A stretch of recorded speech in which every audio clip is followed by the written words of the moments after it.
प्रदेश आदरणीय श्री जयराम ठाकुर जी।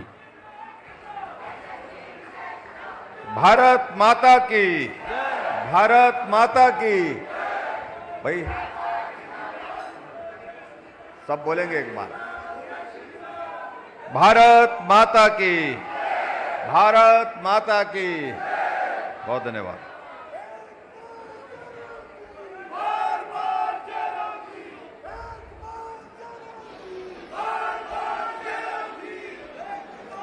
आज के इस हिमाचल प्रदेश के गठन के 75 वर्ष पूर्ण होने पर रामपुर विधानसभा क्षेत्र के इस समारोह में हमारे बीच में हिमाचल प्रदेश सरकार में शहरी विकास मंत्री, जिनके पास कानून का महकमा भी है, पार्लियामेंट्री अफेयर भी है, आदरणीय श्री सुरेश भारद्वाज जी। भाई एक मिनट, यहां जो बात कर रहे हैं सुनो सुनो सुनो, ये इनको सुनाई देता है क्या? हाँ, थोड़ा शांत हो जाइए भाई। हमारे बीच में चौपाल विधानसभा क्षेत्र के माननीय लोकप्रिय विधायक भाई बलवीर वर्मा जी, हमारे बीच में हमारे फॉरेस्ट कॉरपोरेशन के वाइस चेयरमैन श्री सूरत नेगी जी, और यहां इस विधानसभा क्षेत्र में आप सबके बीच में आपकी सेवा में कार्यरत जो हमारी हिमको फेड है उसके चेयरमैन के नाते भाई कौल नेगी जी, हमारे बीच में हिमाचल प्रदेश सरकार में पूर्व मंत्री रहे हमारे साथी सहयोगी आदरणीय श्री सिंघीराम जी, हमारे बीच में श्री केवल राम बुशहरी जी, हिमफेड के डायरेक्टर नरेश चौहान जी, हमारे साथी भाई ब्रिजलाल जी, मंडल के अध्यक्ष श्री कुलवीर खुंद जी, महिला मोर्चा की अध्यक्षा विष्णा भंडारी जी,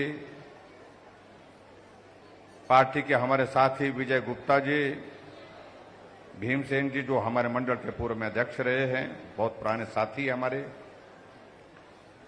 deputy commissioner Shimla, SP Shimla, विभागों के अन्य सभी अधिकारीगण और यहां उपस्थित सभी भाइयों बहनों, नौजवान साथी और पत्रकार मित्रों, एक बार फिर से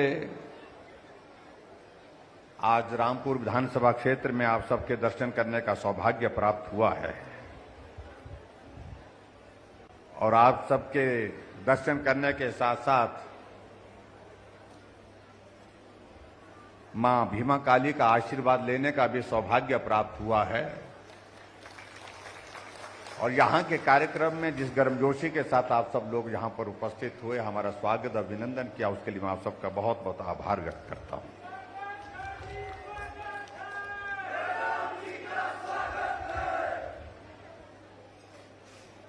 रामपुर में कई बार आना जाना होता है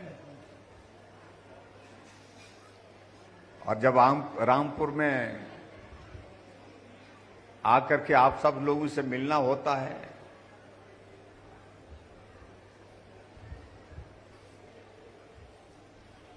अपनेपन की अनुभूति होती है।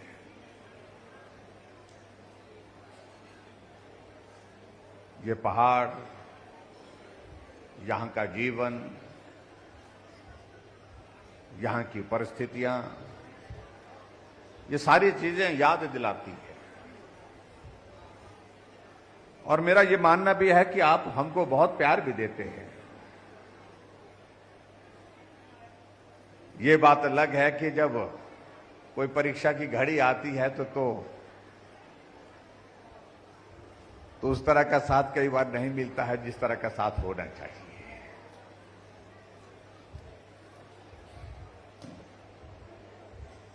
लोकतंत्र है, उसमें सबका अपना अपना अधिकार है अपने मत देने का,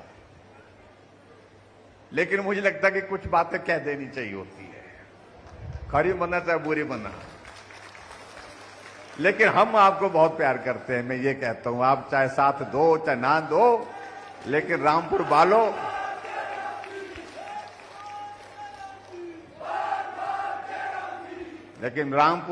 आप कहीं और नहीं, यहां बसते हैं, दिल में बसते हैं, ये मैं कहना चाहता हूं।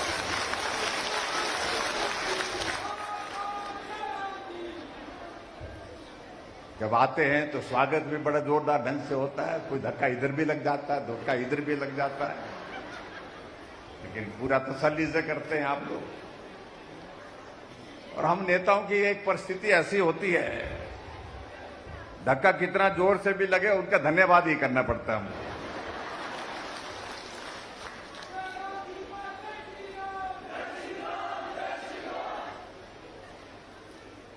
लेकिन सही मायने में इस बात को लेकर के आज का ये जो कार्यक्रम है, ये कार्यक्रम अलग तरह का। कई हमारे साथी आजकल बहुत परेशान हैं कि मुख्यमंत्री बड़े बड़े तंबू लगा रहा बोलते हैं। भाई, अगर लोगों को हम बुला रहे हैं, कार्यक्रम में उनको बिठा रहे हैं, बरसात का मौसम है, बरसात से भी बचा रहे हैं, बरसात नहीं है आज रामपुर में धूप लगी है, इस धूप से भी आपको बचा रहे हैं, तो आपको परेशानी क्यों, पेट में मरोड़ क्यों हर बार हो रहा है? और बेवजह क्यों हो रहा है?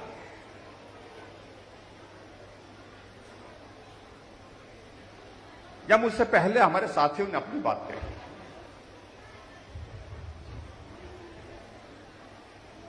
कि आज का ये कार्यक्रम अलग तरह का कार्यक्रम है। ये अलग तरह का इसलिए है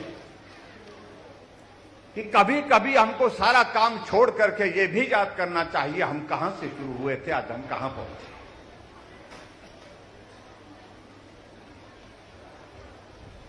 ये काम होते रहेंगे, जिंदगी चले जाएगी, काम खत्म नहीं होंगे,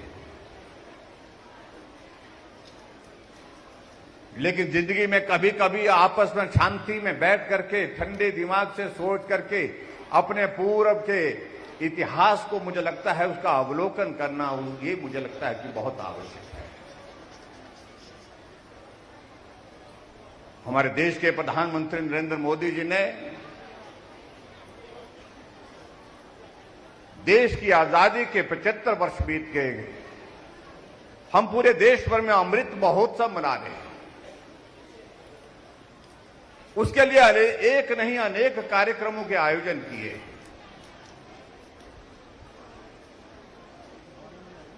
ताकि हमारी नई पीढ़ी इस बात को समझ सके कि देश की आजादी के लिए एक नहीं हजारों लोगों ने अपने जीवन की कुर्बानी दी, ताकि हमारी नई पीढ़ी इस बात को समझ सके कि हम जहां से शुरू हुए थे स्वतंत्रता के पश्चात, आज हम इस यात्रा में कहां पहुंचे हैं और किन लोगों का योगदान था।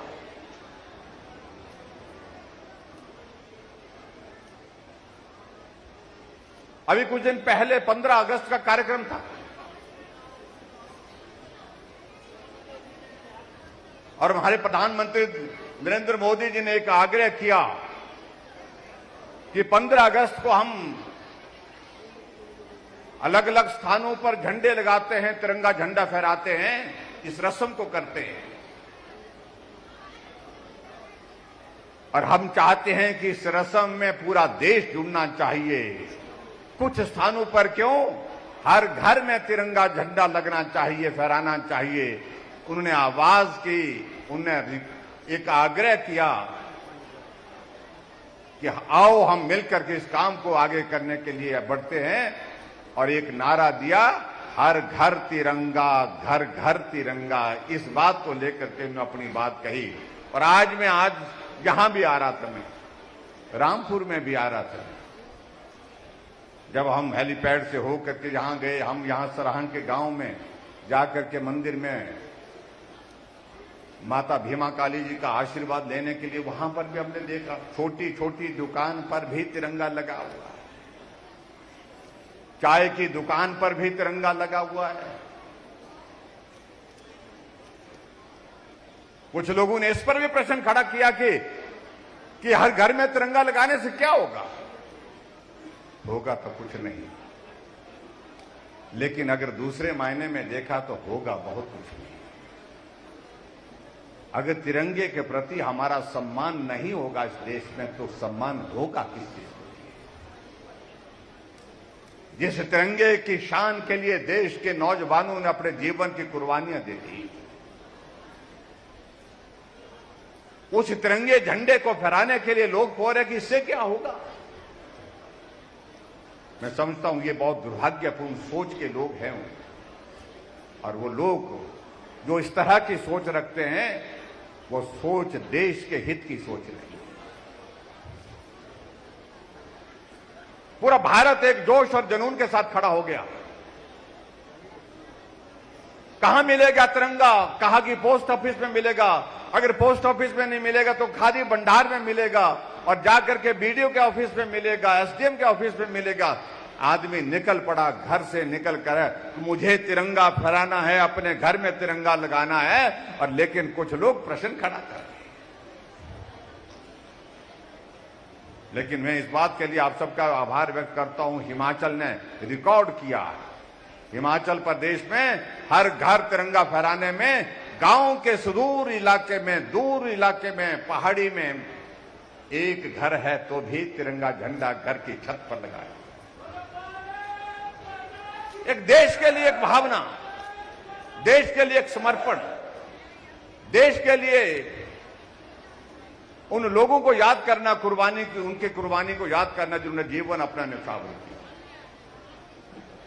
और इसीलिए भाई और बहनों, ये एक संयोग है, जब देश की आजादी के 75 वर्ष पूरे हुए हैं तो हिमाचल प्रदेश के गठन के भी 75 वर्ष पूरे हुए।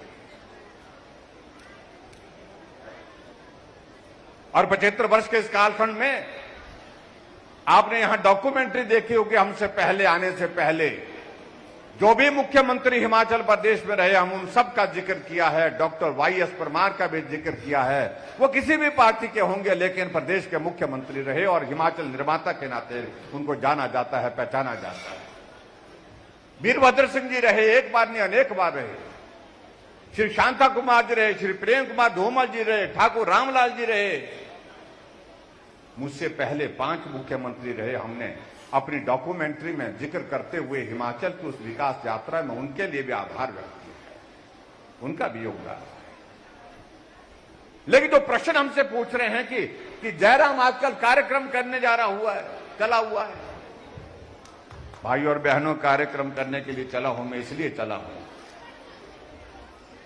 कि हिमाचल प्रदेश की 75 वर्ष की इस यात्रा में जिन लोगों का योगदान हिमाचल को आगे बढ़ाने में रहा है, मेरा एक मुख्यमंत्री होने के नाते ये दायित्व तो बनता है, जिम्मेवारी बनती है कि मैं उन सबको धन्यवाद करूं, उनका अभिनंदन करूं। आप सबके कारण हिमाचल यहां पर पहुंचा है आज, और आप सबका सहयोग यहीं तक नहीं, आगे भी हमको इसी प्रकार से चाहिए ताकि हिमाचल आगे बढ़ता जाए, तेज गति से विकास की राह पर आगे एक मंजिल तक पहुंच सके।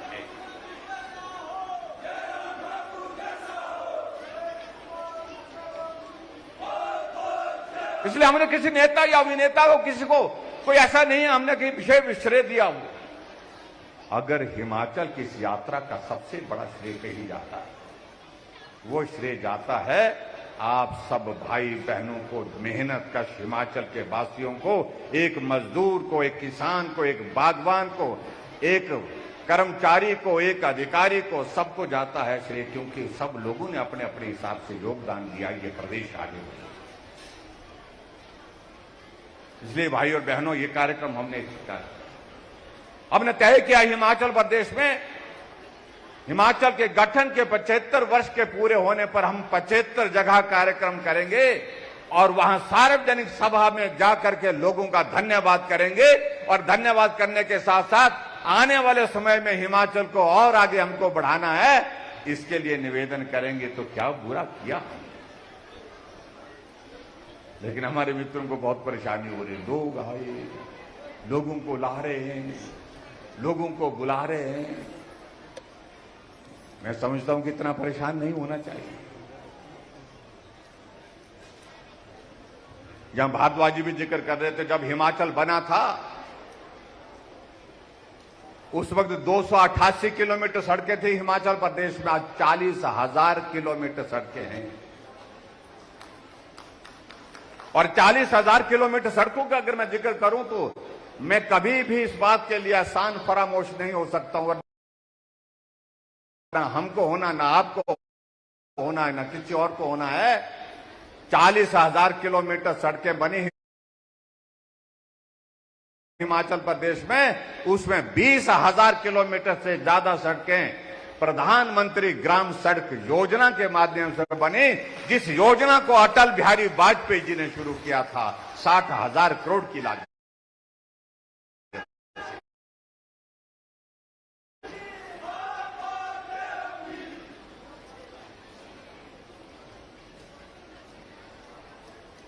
आज हम रामपुर में आए और रामपुर में आकर के आज हमने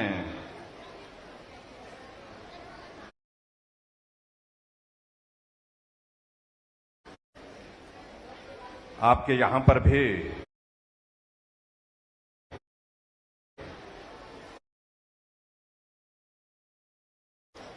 कुछ उद्घाटन किए, कुछ शिलान्यास किए, 7 उद्घाटन किए और 2 शिलान्यास किए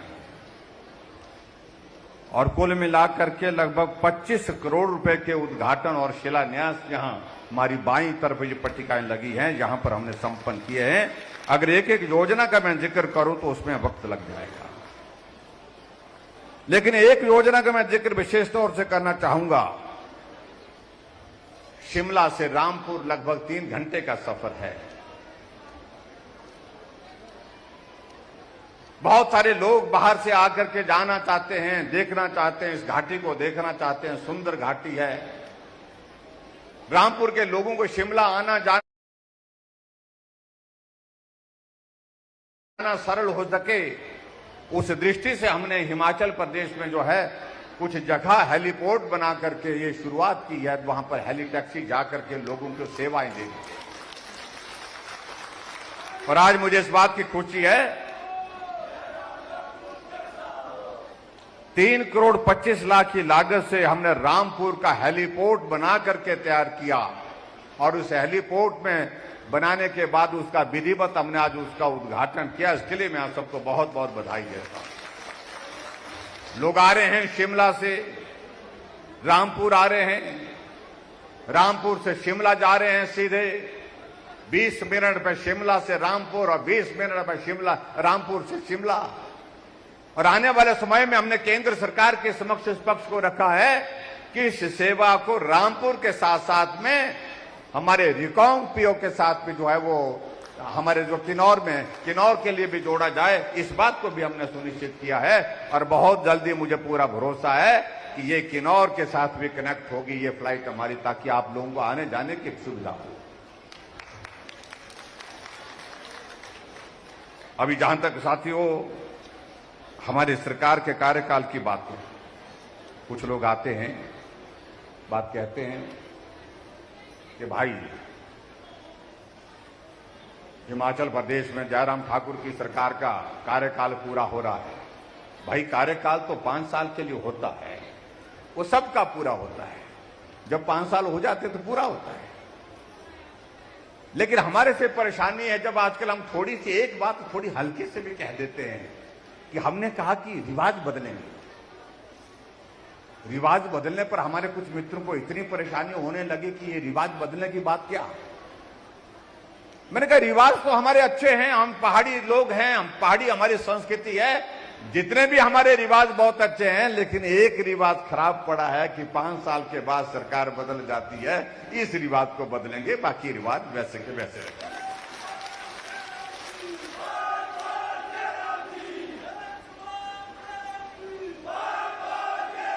कुछ लोगों ने हमको टिप्पणी की कि बड़ा आया बोलता है कि रिवाज बदलने वाला, ये काम तो बड़े बड़े लोग भी नहीं कर पाएंगे। ये बड़े बड़े लोग कौन होते हैं मुझे पता नहीं। लोग तो लोग होते हैं, आदमी तो आदमी होता है, बराबर होता है। 2 इंच छोटा हो सकता है, 2 इंच लंबा हो सकता है, लेकिन बड़े बड़े आदमी का मतलब क्या। मैं ये कहना चाह रहा हूं कि कुछ लोगों के दिमाग में बात बैठ गई कि हम बड़े हैं, बाकी सब छोटे हैं। ये सोच अच्छी नहीं है, ये अच्छी सोच नहीं है, मैं कह सकता हूं। हम छोटे हैं, लेकिन छोटे होने का भी एक मजा है। मैं आपको बता रहा हूं, छोटे होने का भी एक आनंद है, और छोटे होकर के भी काम किए जा सकते हैं। इस बात को भी समझना पड़ेगा उनको कि छोटा आदमी गरीब परिवार का, मजदूर के परिवार का, वो हिमाचल प्रदेश के मुख्यमंत्री भी बन सकता है।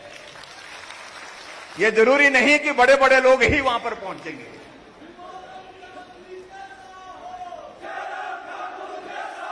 कहने लगे कि इस काम को तो सरकार को कोई भी सत्ता में ला नहीं पाया 5 साल के बाद।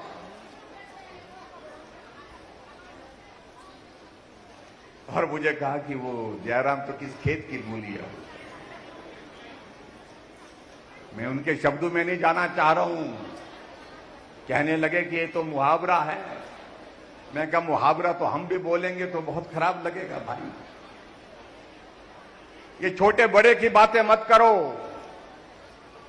आजकल किस जमाने में ना छोटा है ना बड़ा है, लोग हैं तो बराबर के हैं। सबको कानून के मुताबिक उनको बराबर का अधिकार है, अख्तियार है। इस बात को समझने की आवश्यकता है, इसलिए इस मानसिकता को बदलने की आवश्यकता है।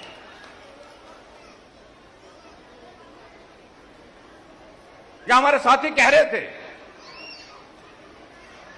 बड़े बड़े लोग होने का मतलब यह नहीं है कि वो गरीब आदमी का दर्द समझ सकते हैं। मैं दावे के साथ कह सकता हूं, छोटे आदमी का दर्द छोटा आदमी ही समझ सकता है।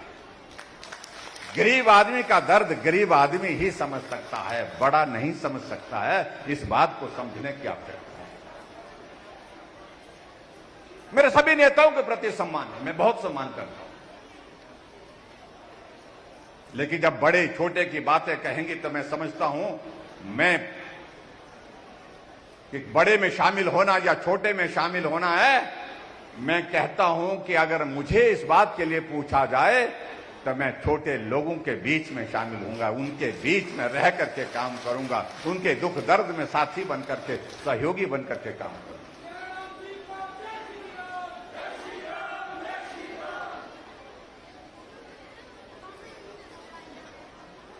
हमें पूछा जाता कि क्या किया। मैं ये कहना चाह रहा हूं कि बुजुर्गों के लिए वो 4 लाख लोगों को पेंशन देते थे। ये छोटा आदमी जो बड़ा नहीं है, बहुत छोटा आदमी, मैं 7 लाख लोगों को पेंशन हिमाचल प्रदेश में दे रहा हूं। वो 4 लाख को देते थे। वो 400 करोड़ रुपए खर्च करते थे। ये छोटा आदमी 1300 करोड़ रुपए खर्च कर रहे हैं गरीब लोगों के लिए पेंशन का प्रावधान करने के लिए। गरीब लोगों के लिए इलाज के लिए कोई योजना नहीं थी, क्योंकि बड़े लोग इस बात को सोच ही नहीं सकते थे, क्योंकि वो इतने बड़े थे कि कोई आदमी अगर बीमार होता है उसका इलाज कैसे होता उस परिवार में उन्हें मालूम नहीं। लेकिन एक छोटा आदमी इस पीड़ा को समझ सकता है।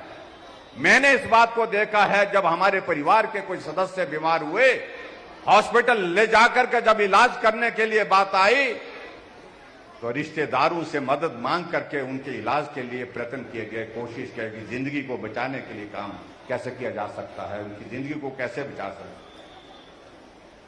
लेकिन बड़े आदमी को नहीं मालूम होता है। इसलिए मेरे दिमाग में इस बात को लेकर के पीड़ा थी, कभी जिंदगी में मौका मिलेगा तो गरीब लोगों के लिए इलाज का इंतजाम बिना पैसे के करना चाहिए। इसलिए हमने हिमाचल प्रदेश में हिमकेयर की शुरुआत की। मोदी जी ने आयुष्मान भारत की योजना पूरे देश के लिए चलाई, क्योंकि मोदी जी ने भी गरीबी को बहुत करीब से देखा है और जयराम ठाकुर ने भी गरीबी को करीबी से देखा है। इसलिए हमको मालूम है। आज गरीब आदमी अगर बीमार होता है, अगर पैसे जेब में नहीं है तो वो हिमकेयर का कार्ड ढूंढ करके जेब में डाल करके हॉस्पिटल जाता है और उसका इलाज वहां पर होता है। आयुष्मान भारत का कार्ड लेकर के हॉस्पिटल जाता है और उसका इलाज होता है। बड़े बड़े लोग नहीं कर पाए, जो एक बार नहीं अनेक बार हिमाचल प्रदेश में सत्ता में रहे, वो नहीं कर पाए।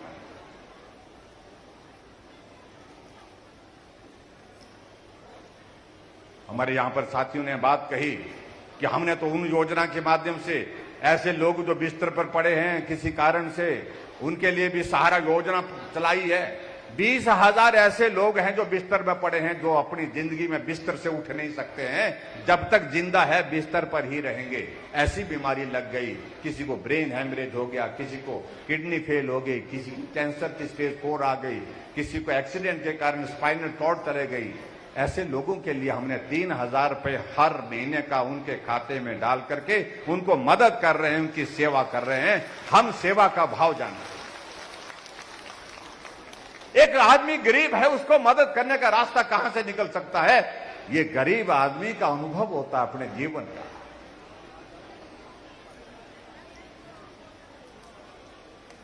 और इसी तरह से आगे बढ़ करके हमने ऐसे भी देखा हिमाचल प्रदेश में जो हमारी गरीब बेटियां हैं, उन बेटियों के लिए हमने कहा कि मां बाप की भी भावना होती है, बच्चे की भी भावना होती है। जब उसकी विदाई घर से होती है मां बाप के हाथों से, तो उसके भी कुछ अरमान होते हैं। हमने तय किया जो गरीब परिवार की बेटी है, जब जिस दिन उस बेटी की शादी होगी, हम उसके लिए 31,000 रुपए अपनी ओर से, सरकार की ओर से शगुन के रूप में उसको मदद करने को देंगे।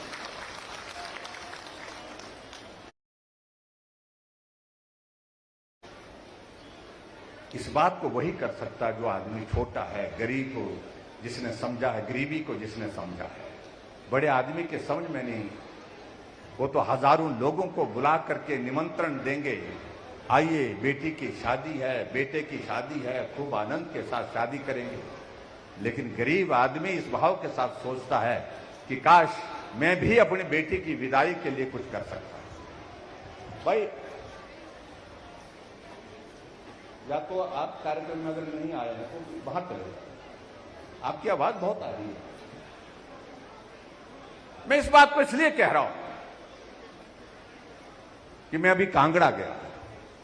कांगड़ा में गया तो कांगड़ा में जाकर के एक कार्यक्रम में, जहां एक बेटी, जहां हमने वो रखा था, इस प्रकार का कार्यक्रम रखा था, जो शगुन योजना के अंतर्गत जो लाभार्थी थे उनको हमने मदद करनी थी, उनके लिए वहां पर वो करना था। और जब कार्यक्रम के लिए वहां पर उस एक बेटी को मंच पर बुलाया गया, वो सामने आई, मैंने उसको बधाई दी, शुभकामनाएं दी कि आपकी शादी हुई है और आपको शगुन योजना के अंतर्गत 31,000 रुपए मिला है। आपको बहुत बहुत बधाई, शुभकामनाएं। लेकिन जिज्ञासा बस मैंने एक बात को पूछा उनसे, उस बेटी से मैंने पूछा, मैंने कहा बेटे एक बात तो बताइए, जो 31,000 शगुन योजना की ओर से, शगुन योजना का हमको, आपको सरकार की ओर से हमने जो दिया, उस पैसे का आपने क्या किया? आपने अपने खाते में डाला होगा, अपने पति के खाते में डाला होगा, या खर्च कर दिया, क्या किया? और उस बेटी ने माइक पर कहा कि मैं आपका धन्यवाद करती हूं कि आपने शगुन योजना, ऐसी योजना हम बेटियों के सम्मान के लिए शुरू की है, जहां हमको लगता है अगर कोई हमको आशीर्वाद नहीं दे पा रहा है मां बाप के सिवाय, तो आज हमको लगता है कि सरकार की ओर से आप भी एक पिता की तरह हमको आशीर्वाद देने के लिए खड़े हैं। 31,000 रुपये आपका आया। लेकिन मैंने पूछा उनसे, मुझे बताओ कि उस पैसे का क्या किया? उस बेटी ने कहा कि 31,000 रुपये जो मिला, ना मैंने अपने खाते में जमा किया, ना अपने पति के खाते में जमा किया। वो पैसा 31,000 में मैंने, जैसे मेरे अकाउंट में आया, मैंने पिताजी को निकाल करके दे दिया और पिताजी के हाथ में दे दिया। बहुत विचित्र लगा, बहुत बड़ी संख्या में लोग वहां बैठे और हम इस बात को सोचने लगे। मैंने कहा कि बेटे, वो तो हमने आपको दिए थे, वो शगुन योजना का पैसा तो हमने आपको दिया था, आपने पिता को क्यों दिया? उस बेटी ने कहा, भावुक थी, कि मेरे पिताजी मजदूरी करते हैं और पिताजी मजदूरी करते हैं, लेकिन पिता के नाते उनका बेटी के प्रति एक भाव जो था वो उसी तरह का था जो सबका होता है। पिताजी ने परिवार में बैठ करके कहा कि अपने सगे संबंधी जो है कम से कम उनको तो बुलाना पड़ेगा बेटी की विदाई के समय। इसलिए उन्हें सब सगे संबंधियों की लिस्ट बनाई, सूची बनाई, उन सबको निमंत्रण दिया कि बेटी की शादी है, आप आशीर्वाद देने के लिए आए हैं। गांव के लोग हैं उनको भी बोला कि आप भी आइए, क्योंकि गांव में रहते हैं, गांव का एक रिवाज है और उस रिवाज के मुताबिक जो है वो गांव वालों को भी बुलाया। लेकिन मैंने देखा कि पिताजी अब बुला तो रहे हैं लेकिन इसका खर्चा करने के लिए कहां से कर रहे हैं। तो मालूम पड़ा कि पिताजी कुछ रिश्तेदारों से सहयोग ले रहे हैं, उधार ले रहे हैं, उधार लेकर के उस काम को पूरा कर रहे थे। बेटी की विदाई करनी है, बेटी की विदाई के लिए अपने रिश्तेदारों और अपने गांव वालों को बुलाने का काम हमने जो किया तो उनके मन में बात रही।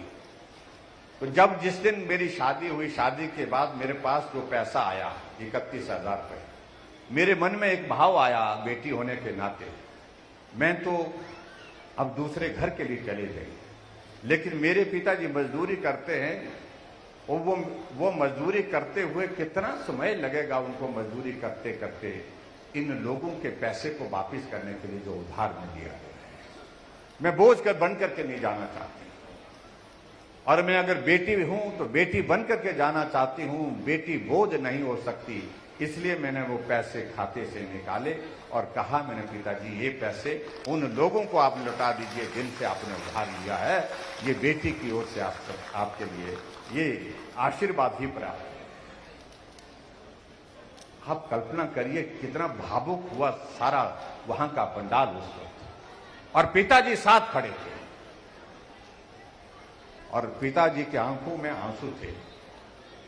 अगर इस पीड़ा को किसी ने समझा हो, इस पीड़ा को समझा, मतलब मैं कह सकता हूं एक बेटी अपने पिता के लिए क्या कर सकती है, ये कल्पना से परे की बातें हैं, ये सोचने की बात है।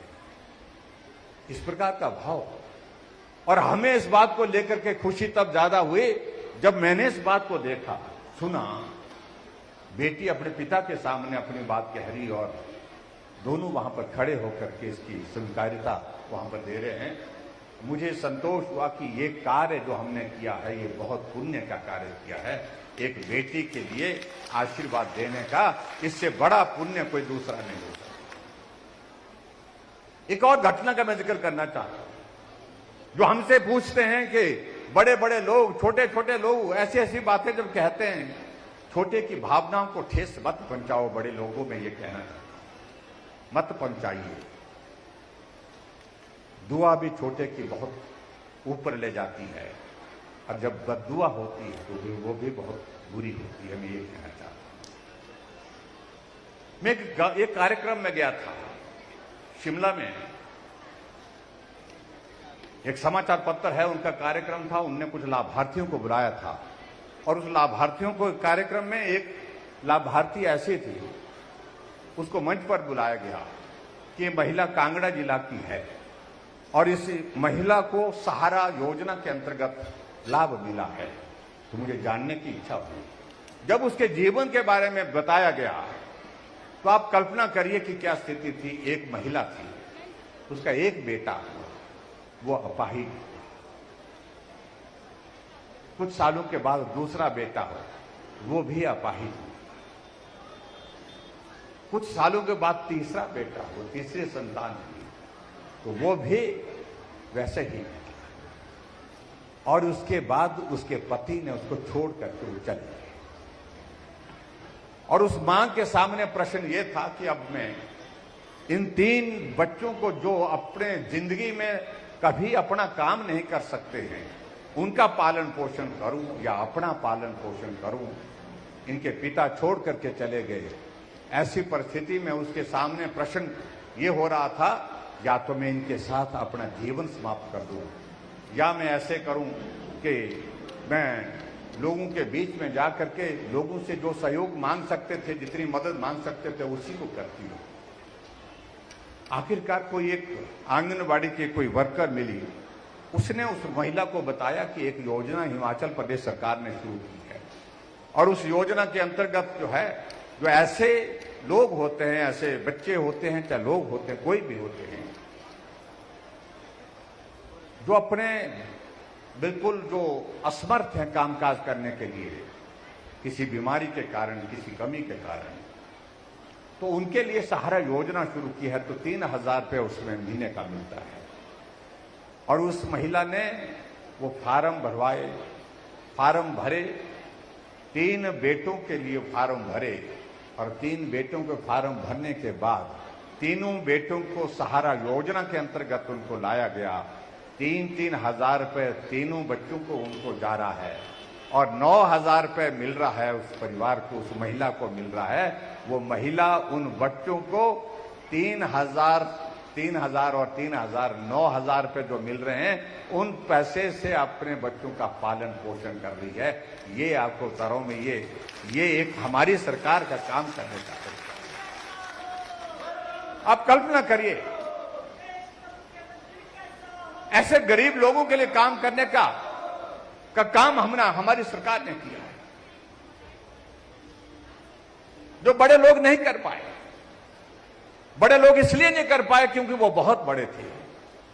उन्होंने छोटे लोगों का दर्द इस कदर समझा ही नहीं, वो समझ से उनके परे था, वो विषय ही परे था। इसलिए मैं इस बात को मैं कह रहा हूं।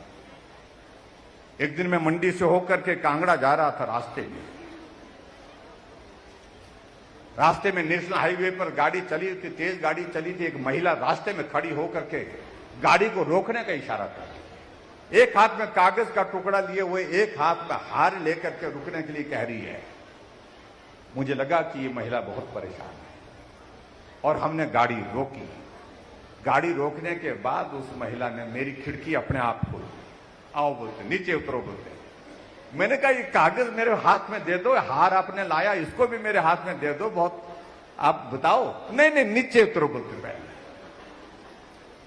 मैं गाड़ी छोड़ करके नीचे उतरा सड़क पर, अब चलो मेरे साथ। मैंने कहा जाना कहां है माता जी, बताओ तो सही। बोलते ये मेरा घर है, सड़क के साथ खड़ा, ये मेरा घर है। तो मैंने कहा घर देख लिया, यहां से दिख रहा है, इसमें क्या देखना है। नहीं घर चलो, मेरे घर चलो। बाजू से खींचा और पकड़ करके घसीटते हुए अपने घर ले गई।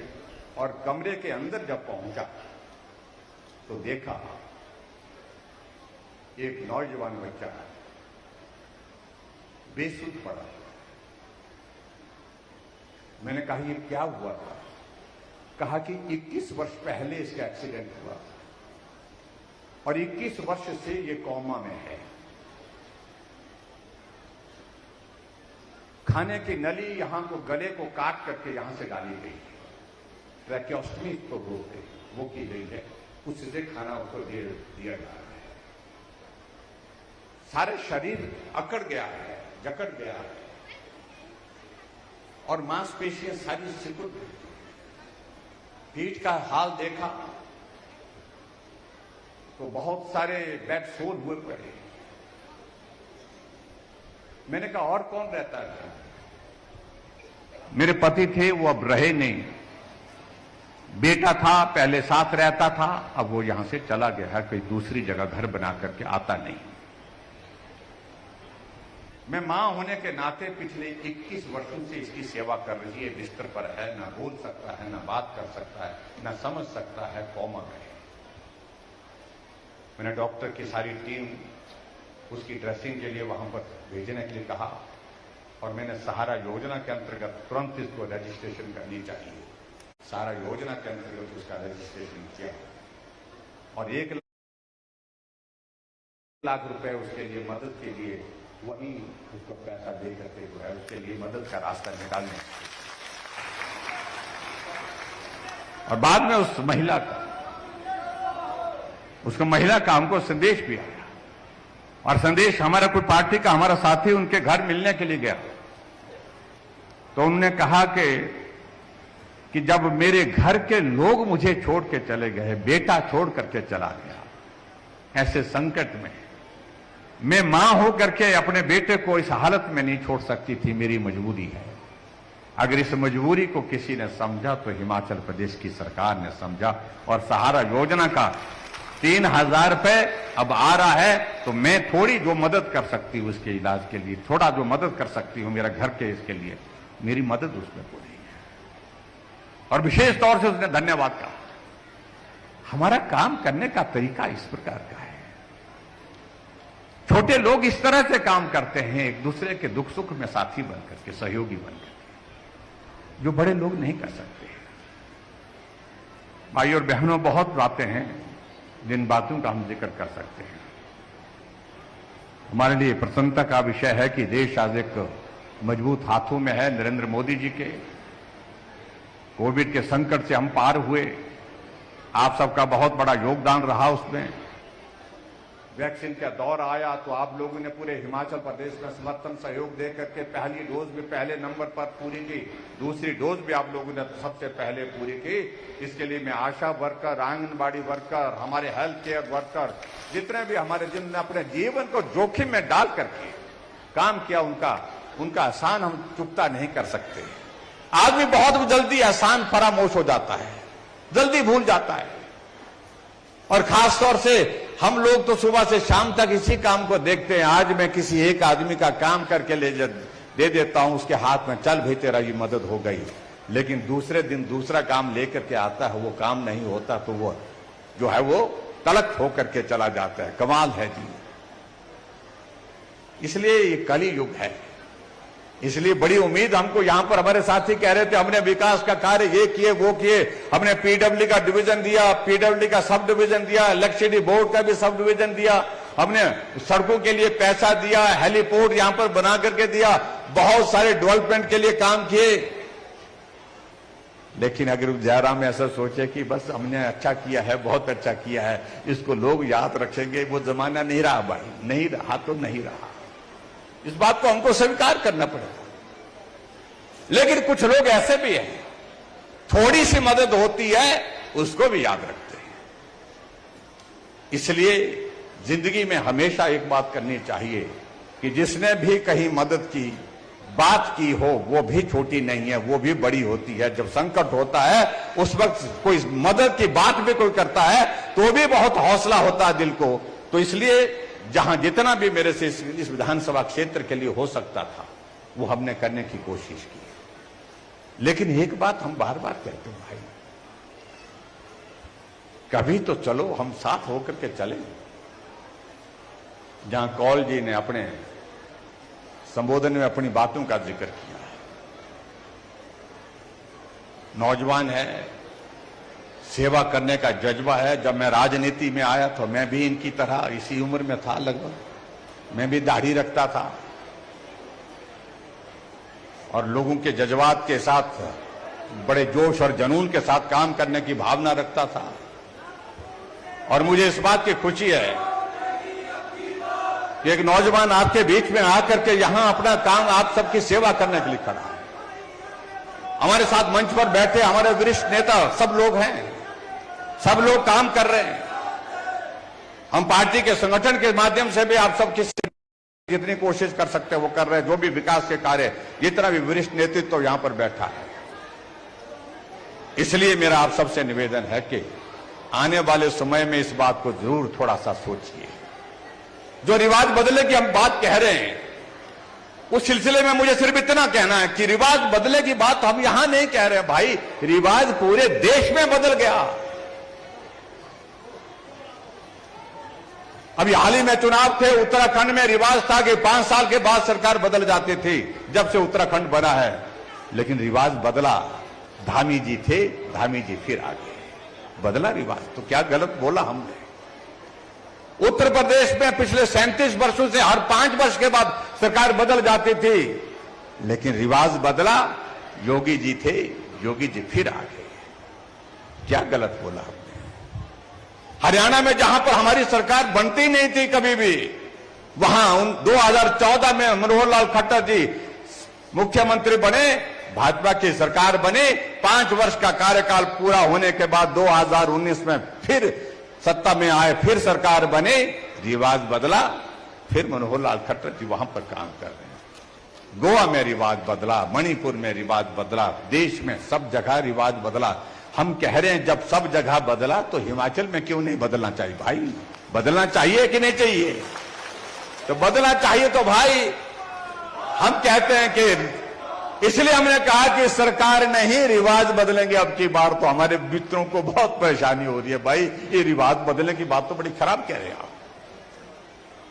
हमारे रिवाज अच्छे हैं, लेकिन ये रिवाज जो है, इस रिवाज को बदलना है। और रिवाज बदलने की बात पहले दिन से कर रहे हैं हम, आज नहीं कर रहे हैं। हमने हिमाचल प्रदेश में सरकार बदलने के बाद जो एक रिवाज बना हुआ था हिमाचल प्रदेश में कि पुराने सरकार के, पिछली सरकार के मामलों के खिलाफ मामले दर्ज करो, उनकी योजनाओं को रद्द करो, उनके नेताओं के ऊपर मामले दर्ज करो, यह रिवाज था। हमने कहा नहीं, इस रिवाज को बदलने की जरूरत है। हम मिलकर के चलेंगे, मिलकर के काम करेंगे। सब हिमाचल प्रदेश के लोग आपस में मिलकर के काम करते हुए आगे बढ़ेंगे। रिवाज बदला। रिवाज तो यह भी था, यहां भारद्वाज जी कह रहे थे, जब सरकार बदलती थी तो टोपियां बदल जाती थी। एक सरकार आती थी हरी हो जाती थी, एक सरकार आती थी लाल हो जाती थी। हमने कहा भाई ये टोपी तो छोड़ो, कम से कम टोपी पर तो रहम करो। ये टोपी सबकी है, हरी भी अपनी है हिमाचल की, लाल भी अपनी है, कुल्लू की भी अपनी है, सिरमौर की भी अपनी है। इस टोपी के झगड़े को कहां झगड़े में डाल रहे हो? और हमने कहा कि इस रिवाज को बदलने की जरूरत है। हमने इस रिवाज को बदला है। आज हम सभी तरह की टोपियां पहनते हैं। मैं यहां पर पहुंचते पहुंचते रास्ते में जब यहां पहुंचा, कुछ ने लाल पहनाई, कुछ ने हरी पहनाई। सब लोगों ने अपनी अपनी भावनाओं के मुताबिक बनाई। ये हिमाचल की टोपी है, हिमाचल की शान है, हिमाचल की पहचान है। इसलिए मैं इस बात को जिक्र कर रहा हूं। इसलिए भाई और बहनों में यही कहना चाह रहा हूं कि आगे बढ़कर के हिमाचल में निश्चित रूप से सरकार भाजपा की बनने वाली है। कोई ताकत नहीं रोक सकती। जो पार्टी देश में समाप्त हो गई, उसको हिमाचल में रहने के लिए कोई गुंजाइश नहीं। मैं ये बड़ा साफ कह रहा हूं। गुलाम नबी आजाद कह रहे हैं, 1970 में मैंने कांग्रेस पार्टी में काम शुरू किया था। जिंदगी का बहुत सारा वक्त मैंने कांग्रेस के लिए समर्पित किया, लेकिन अब हालात ऐसे हैं, मुझे यहां से बाहर निकलने का रास्ता दिखा दिया गया। हालात ऐसे पैदा कर दिए गए और सारे पदों से त्यागपत्र दे दिया। आनंद शर्मा कहते हैं कि मुझे जो है वो एक कमेटी में डाल दिया, बड़ा आसान कर दिया। पूछते मुझको है नहीं, बात मुझसे करते नहीं, इसलिए मैं इस तरह की जलालत सहन नहीं कर सकता हूं। मैं इस काम में भागीदार नहीं बन सकता हूं। ने भी उस कमेटी से ही रिजाइन कर दिया। इसमें हमारा क्या कसूर है? हमारा क्या दोष है? हम तो कोई दोष नहीं करे। अगर पूरे देश में अगर कांग्रेस पार्टी खत्म हुई, तबाह हुई, बर्बाद हुई, तो अपने कारनामों से हुई है। इसलिए मैं आप सबके बीच में कहना चाहता हूं, देश का भविष्य सिर्फ एक जगह सुरक्षित है, नरेंद्र भाई मोदी जी के हाथों में। मजबूत हाथों में ये भारत आगे बढ़ रहा है और मजबूत हाथों में ये भारत आगे बढ़ेगा और हिमाचल भी उसके साथ बढ़ेगा। आदरणीय प्रधानमंत्री नरेंद्र भाई मोदी जी को मजबूत करने का जिम्मा हम लोगों को लेना है। ऐसे प्रधानमंत्री जो हिमाचल आते हैं और शिमला की माल रोड पे गाड़ी छोड़ करके पैदल चल पड़ते हैं, ऐसे प्रधानमंत्री हैं जो आज से पहले ही इस देश में ऐसे नहीं मिले जो इस प्रकार से हिमाचल को अपनापन देते हैं। 7 बार प्रधानमंत्री जी हिमाचल आए। इसलिए भाई और बहनों, उस नेतृत्व को मजबूत करना है, ये मैं आप सबके बीच में कहना चाह रहा हूं। आप सबका पूरा भरोसा मिलेगा, पूरा भरोसा है मुझे कि आप सब लोग इसमें अपना सहयोग देंगे, निश्चित रूप से सहयोग देंगे और आगे बढ़कर के हम काम करते हुए बढ़ेंगे। और मैं आप सबसे एक निवेदन जरूर करना चाहता हूं। हमारे कुछ साथी आजकल कुछ बातें कर रहे हैं, बेरोजगारी हो गई, महंगाई हो गई। खूब कौन सा चुनाव ऐसा हुआ देश में या प्रदेश में जिस चुनाव में महंगाई और बेरोजगारी मुद्दा नहीं था? ये हर चुनाव का मुद्दा होता है। क्या ये महंगाई और बेरोजगारी सिर्फ 4.5 साल जयराम के कार्यकाल में हुई? कांग्रेस के शासन में जो 50 साल तक सत्ता में रही, उनके जमाने में नहीं हुई। इसलिए मुझे लगता है कि गुमराह करने की बातें जिस प्रकार से वो करने की कोशिश करेंगे, उन बातों से हमको बाहर आना चाहिए। और यहां इस विधानसभा क्षेत्र में विशेष तौर से मैं आप सबसे निवेदन करना चाहूंगा। यहां कुछ बातों का जिक्र किया कौल जी ने, मैं क्षमा चाहूंगा समय के अभाव के कारण हमारे वरिष्ठ और नेताओं को मंच पर से बोलने का अवसर प्राप्त नहीं हो पाया। किसी और दिन अगले आने वाले समय में आएंगे। जो कौल जी ने जहां पर कुछ बातों का जिक्र किया है, उन सारी बातों का हमने नोट किया हुआ है यहाँ पर। चाहे वो खिंचापई से सिंगल राल का जो 15-20 के इलाके में जो बस शुरू करने की जो बात कही है, चाहे उसका जिक्र किया है, चाहे राजकीय माध्यमिक पाठशाला करतोट को अपग्रेड करने की बात की है और प्राथमिक पाठशाला नेहरा को मिडिल स्कूल करने की बात कही गई है, चाहे वो हमारा खड़ाहन प्राथमिक स्वास्थ्य केंद्र को कम्युनिटी सेंटर बनाने की बात कही है, चाहे यहाँ पर प्रेस क्लब के लिए तो मैं एक बात जरूर कहना चाहूंगा।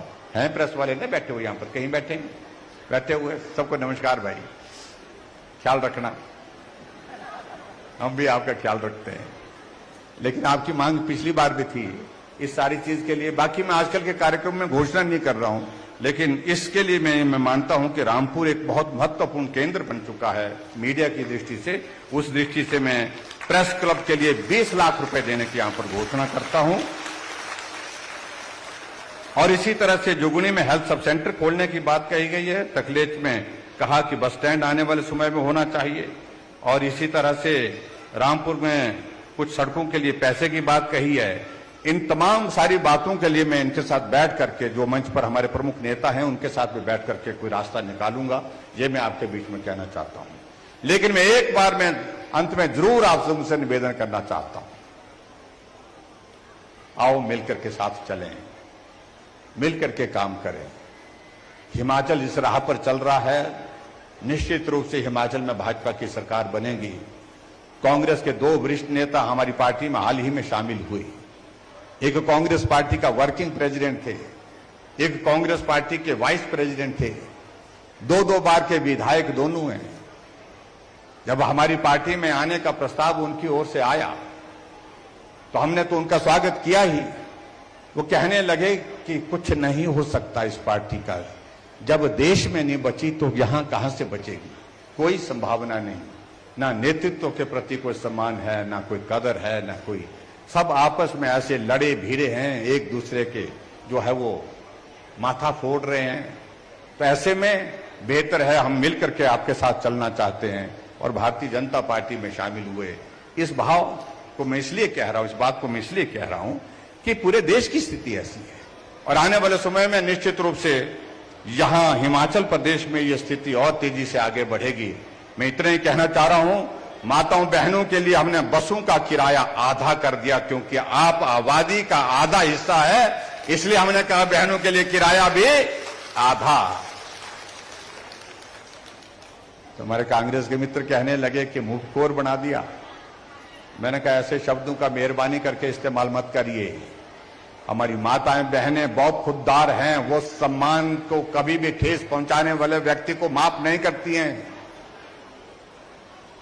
वो काम के लिए जाती है, काम के लिए आती है, आने जाने के लिए हमने उनकी मदद की है। इसका मतलब ये नहीं है कि उनने उनको मुफ्तखोर किया, हमने मदद की है उनकी, सिर्फ आधा किराया हमने उनके लिए रखा है। और उसी तरह से एक और बात हमने की कि बिजली का किराया आता था, लट्टू जले च ना जले तो भी 55 रुपए आता था, 15 रुपए मीटर का किराया आता था, 40 रुपए फिक्स चार्जेस होते थे, चाहे लट्टू जले चाहे ना जले। यहां पर हमारे क्या होता है ना, जो 2 गिरी होती है जाकर के बड़े दूर होती है, गांव से, घर से दूर, आपको पता नहीं क्या बोलते, 2 गिरी बोलते, क्या बोलते, 2 गिरी बोलते होने में ख्याल में। तो वहां पर तो आदमी जब फसल का काम होता तब जाते हैं, 4-6 महीने के लिए जाते हैं, और 4-6 महीने के बाद फिर उसके बाद वो 2 गिरी तो बंद रहते, लट्टू लगा दिया वहां पर एक बार, तो भी 55 रुपए वहां पर 2 गिरी में भी आ रहा किराया, भी क्योंकि मीटर लगा दिया है। और मीटर का किराया और उसके साथ साथ में सर्विस चार्जेस मिलाकर के 55 रुपए आपको हर महीने का देना पड़ता था। हमने कहा कि हिमाचल ऊर्जा राज्य है, हम 11,000 मेगावाट बिजली पैदा करते हैं, हम हरियाणा, पंजाब, राजस्थान, दिल्ली को बिजली देते हैं, देश को बिजली बेचते हैं, हमारे हिमाचल के लोगों को उसका कुछ लाभ होना चाहिए। हमने ये तय किया कि 125 यूनिट बिजली का किराया हम बिल्कुल माफ करेंगे, 0 बिल आएगा आपको। और मैं दावे के साथ कह सकता हूं यहां पर जितने भी लोग यहां पर बैठे हैं, कुछ लोगों को छोड़ करके जिनके घर में कोई कारोबार होगा, कोई कामकाज ऐसा होगा जिसमें बिजली ज्यादा खर्च होती होगी, सबको बिल आया होगा। लेकिन कितना आया? 0 बिल आया होगा, क्योंकि 125 यूनिट से कम खर्च होता है। अभी हमने कार्यक्रम किया, उसमें हमने जब साथियों से पूछा जिनको बिजली का किराया अब 125 यूनिट खर्च होने के बाद 0 बिल हो गया, उन्होंने कहा कि मुझे 600 रुपए बिल आता था, मुझे 500 रुपए बिल आता था, और मेरे लिए अब एक आदमी तो यह कहा कि जो बिल आता है इससे मैं अपने बच्चे को पढ़ाई के लिए स्कूल भेज सकता हूं, इतनी मेरे लिए मदद हुई है, इससे ज्यादा मैं क्या कह सकता हूं। तो इसलिए बहुत सारी चीजों को लेकर के हमने ये किया।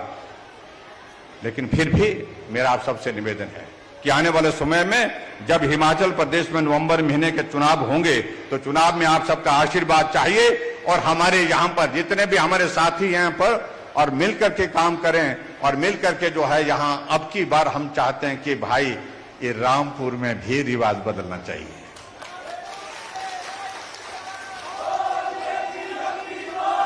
बदलिए रिवाज को भाई, ये बोल के नहीं होना, खटके होने।